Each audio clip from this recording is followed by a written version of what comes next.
Hi, this is David. I'm also known as the Camco Kid from the 70s. I've been an artist with Drum Workshop for years and delighted to show you once again a 1972 when they began. This is their 50-year anniversary snare drum. They have a 50-year drum set. This is a nine-ply rock maple set. The outside is quilted maple, and so you can see the quilting within it, and they have a little sunburst on the edges, a little darker here on the top and how the did they bottom. do this in the middle? And then all of this work here is all etched in and cut with a laser, and then the final wrap is put on the drum, and they stagger all the seams on these drums. So the first wrap on the inside has what we call a butt joint, and the next wrap on the outside is opposite that butt joint. And they stagger those butt joints all the way around so that the shell is truly round, but also vibrates consistently throughout the entire shell. So that's what we have here. The custom kit that they built for me. This is 4 mounted toms, double bass, 2 floors. This is Mappa burl. We hand selected the wood on these shells and had them all put together at the factory. This kit was built in 22. And so down here, Louis did the custom Williamson artwork here. This is the head, and this is, of course, is the Williamson logo here, the Williamson crest. And of course, the logos, every one of these custom drums has its own serial number.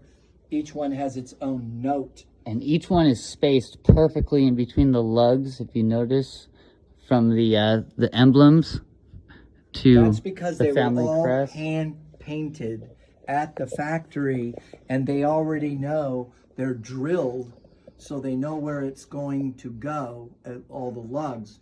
And then Louis, in his expertise, lays out the artwork that he hand paints before they put on the final lacquers.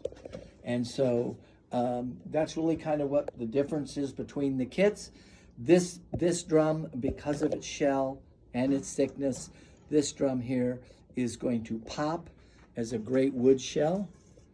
And I'm going to just flip it over so it doesn't look like it's upside down, and let that turn just so you can see the quality.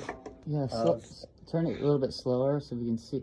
I How mean, they the wood actually is build. incredible. The Yeah, John Fines. the kit and this wood is the hardest wood to locate because it has to be so consistent in its finish work and the raw material. And of course, John Good, the vice president, is the one that goes all over the world to find the correct veneer and wood that he has made directly to his specs.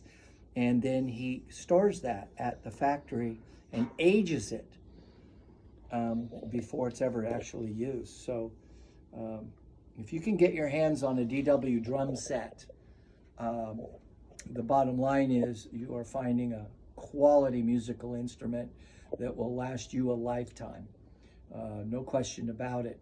For those of us that are into recording sessions and doing musical work, not only is a percussionist someone who is playing sound and holding time, and of course we've all talked about many times about how you play the verse in one pattern and a different pattern in the chorus.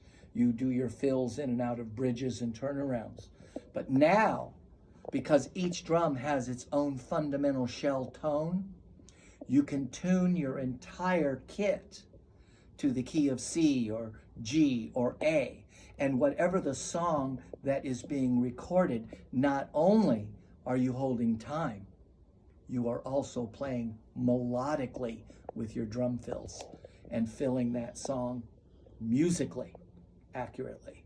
So this is why recorded session players are using more and more quality products to get a quality sound and allow those engineers to record that out so that the end result production is the drums blend with the music. What's your favorite thing about playing DW drums, Pops? The favorite thing to me is the thrill of performance on them. They're stable. The tonalities are amazing. And they actually make you sound like you're a better drummer than you actually are. Like you need help.